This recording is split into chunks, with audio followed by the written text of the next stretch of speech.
name is Fola Omokayode, a graduate of Industrial Relations, but I was jobless and unemployed.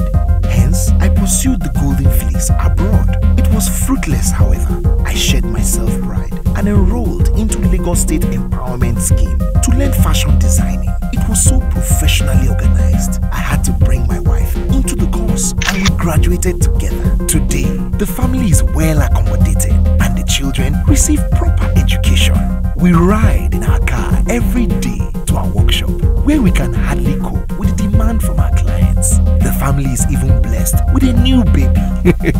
Life is good. To the Fashola administration, the welfare of the family unit is the function of the welfare of the state and the nation. Hence, the empowerment of men, women and youths in Lagos State has been a priority of the Fashola government. From the urban to the rural parts of the state, adult education centers have been constructed to teach Lagosians various vocations in the belief that the best way to eradicate poverty and reduce unemployment is for a good percentage of the people to become wealth creators through vocational skills. New markets and shopping malls are also being constructed to enhance market activities of Lagosians. This is part of the new ECO project, geared towards higher productivity and prosperity. The journey into a greater Lagos has begun. Tell your neighbor, ECO ni baje o.